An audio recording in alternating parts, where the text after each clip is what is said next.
ہم میں سے بہت سارے لوگوں کا ایک نہ ایک دوست ایسا ضرور ہوگا جو کہ صرف اس لیے ستاروں کا علم رکھنا چاہتا ہے تاکہ وہ یہ معلوم کر سکے کہ جس سے وہ محبت کرتا ہے وہ اس کی قسمت میں ہے یا نہیں۔ یہ ایک مذاق کی بات ہے، لیکن کچھ لوگ ایسے ضرور ہوتے ہیں جو علم نجوم یعنی ستاروں کے علم کو انتہائی سنجیدگی سے لیتے ہیں۔ ان کا ماننا ہے کہ کسی بھی شخص کی پیدائش کے وقت سیاروں اور ستاروں کی چال ان کی زندگی اور شخصیت پر اثر انداز ہوتی ہے۔ چین اور انڈیا جیسے ممالک میں صدیوں سے علم نجوم کا استعمال ہو رہا ہے۔ انڈیا میں کچھ سیاستدان نجومیوں سے صرف اس لیے رابطے کرتے ہیں تاکہ وہ یہ جان سکیں کہ ان کے الیکشن میں جیتنے کے کتنے امکانات ہیں۔ اب ایسا معلوم ہوتا ہے کہ مغرب میں بھی لوگ نہ صرف علم نجوم کو سمجھنے کی کوشش کر رہے ہیں بلکہ اسے سیاسی اور بین الاقوامی واقعات کی پیشن گوئی کرنے کے لیے بھی استعمال کر رہے ہیں۔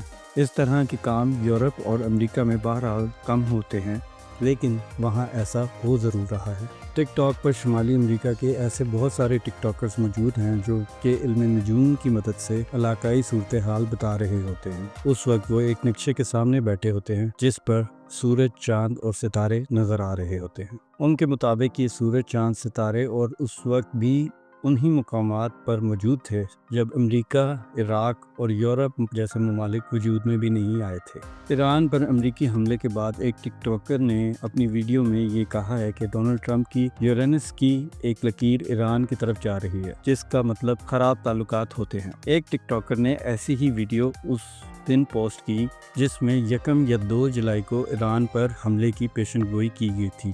ایسی پیشن گوئیاں اکثر غلط ثابت ہوتی ہیں، لیکن اس کے باوجود بھی ایسے مواد کی بہت ڈیمانڈ ہے۔ گزشتہ 5 برسوں میں گوگل ٹرینڈز پر علم نجوم اور جنگ جیسے لفظوں کی بہت سرچ کیا گیا۔ کورونا وائرس، پاکستان اور انڈیا کے درمیان جنگ اور روس اور یوکرین کے درمیان تنازع کے وقت ایسی سرچز نے خاطر خواہ اضافہ دیکھنے کو آیا۔ لندن میں موجود ایک ایرانی شہری نے میڈیا سے بات کرتے ہوئے بتایا کہ جس وقت ایران پر بمباری ہو رہی تھی انہوں نے اور ان کی بہن نے ماہر علم نجوم سے رابطہ کیا تاکہ اپنے ملک کے مستقبل کے حوالے سے پیشن گوئی حاصل کی جا سکے۔ یونیورسٹی آف واٹرلو سے منسلک assistant professor doctor gallon what's کہتے ہیں کہ بڑے علاقائی واقعات کو سمجھنے کے لیے علم نجوم کا استعمال کوئی اچھا آئیڈیا نہیں ہے۔ کہتے ہیں کہ علم نجوم کی تعریف خود یہ بتاتی ہے کہ اس کے مؤثر ہونے کا کوئی ثبوت موجود نہیں ہے۔ نیو یارک میں موجود ماہر علم نجوم ایلیزا کیلی کو لوگوں کے ان کے علم میں دلچسپی پر خوشی ہے، تاہم سوشل میڈیا پر اس سے متعلق مواد کی اخلاقی حیثیت پر ان کو تشویش ہے۔ انہوں نے مزید بتایا کہ کسی ایٹمی حملے یا تیسری عالمی جنگ کی پیشن گوئی کے لیے 90 سیکنڈ کی ویڈیو بنانا شاید یہ ایسی معلومات جاری کرنے کا اخلاقی طریقہ نہیں ہے۔ وہ کہتی ہیں کہ ایسی ویڈیوز کو زیادہ توجہ ملتی ہے، لیکن یہ سب درست چیزیں نہیں ہیں۔ یہ ایک خطرناک کھیل ہے اور اس وقت زیادہ خطرناک بن جاتا ہے جب آپ کی ساکھ کا انحصار ایسی پیشن گوئیوں پر ہوتا ہے۔ یہ وہ علم نجوم نہیں ہے جس کی پریکٹس میں کرتی ہوں۔ تاہم وہ کہتی ہیں کہ امریکہ کی اندرونی سیاست کے سبب بھی لوگوں کو علم نجوم میں دلچسپی بڑھی ہے۔ اس بات کا اندازہ انہیں اس وقت ہوا جب سن 2016 کے صدارتی انتخاب میں ڈونلڈ ٹرمپ نے ہیلری کلنٹن کو شکست دی۔ وہ اس وقت ایک الیکشن واچ پارٹی میں موجود تھی جہاں تمام مہمانوں کی آنکھیں ٹی وی اسکرین پر تھیں اور سب الیکشن کا نتیجہ جاننے کی کوشش کر رہے تھے اور سب الیکشن کا نتیجہ جاننے کے لیے بےتاب تھے۔ لوگ اس وقت میرے پاس آنا شروع ہو گئے یہ پوچھنے کے لیے کہ کیا ہوگا، انہیں کیا توقع رکھنی چاہیے، ٹرمپ کا ذائقہ کیا کہتا ہے،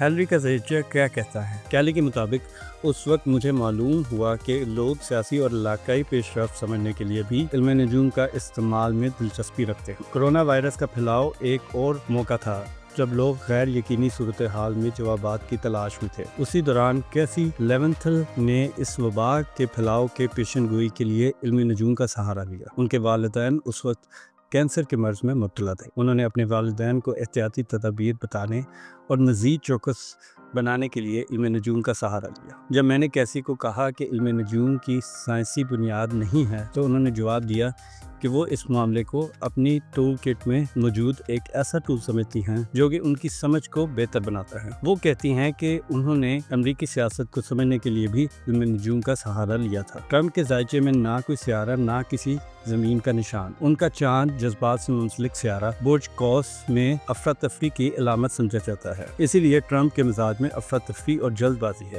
جہاں تک روحانیت اور مذہب کا تعلق ہے تو ڈاکٹر گیلن واٹس کہتے ہیں یہاں تکنیکی طور پر یہ کیس بنایا جا سکتا ہے کہ علم نجوم ایک روحانی یا شدید مذہبی معاملہ ہے۔ وہ مزید کہتے ہیں کہ جو افراد ہوروسکوپ دیکھتے ہیں وہ اس بات پر کہیں نہ کہیں یقین رکھتے ہیں کہ کہکشاں کے نظام کا ان کی ذاتی زندگی پر فرق پڑتا ہے، لیکن دنیا بھر میں علم نجوم کا مطلب ہر کسی کے لیے علیحدہ ہے۔ انڈیا میں علم نجوم کو بہت سنجیدگی سے دیکھا جاتا ہے۔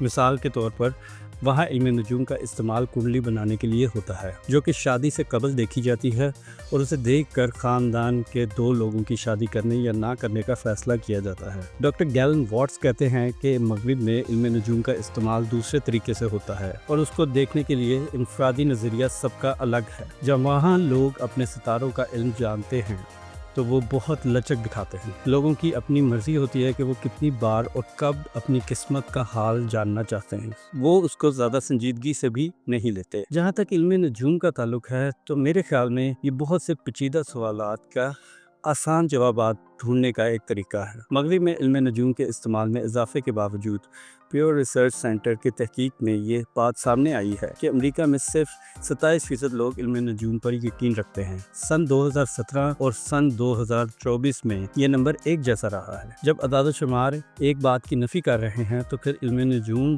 میں بڑھتی ہوئی دلچسپی کا سوال کہاں سے رہا ہے؟ ڈاکٹر گیلن واٹس کہتے ہیں کہ مذہب اور روحانیت ماضی میں امریکہ میں عوامی بحث کے موضوعات نہیں تھے، لیکن سن 2016 میں ڈونلڈ ٹرمپ کے صدر بننے کے بعد علاقائی سوچ میں تبدیلی آئی ہے۔ اب ہم ان موضوعات پر بات کرتے ہیں جن پر ماضی میں بات نہیں کی جاتی تھی۔ اب لوگ علم نجوم کے ماہرین سے بھی رجوع کر رہے ہیں۔ ان کے مطابق بہت سارے لوگ علم نجوم میں صرف تفریح کے لیے بھی دلچسپی لیتے ہیں۔ میرے خیال میں ہم پیچیدہ مسائل میں گھرے ہوئے ہیں جن کا حل کوئی آسان نہیں، شاید اسی لیے لوگ آسان جوابات حاصل کرنے کے لیے علم نجوم کا سہارا لیتے ہیں۔ آپ کو میری یہ رپورٹ کیسی لگی؟ اگر اچھی لگی ہے تو اس چینل کو سبسکرائب کیجیے اور کمنٹس میں اپنی آراء کا اظہار کیجیے، اور آپ بھی بتائیے کہ آپ علم نجوم میں کتنا یقین رکھتے ہیں۔ اللہ حافظ۔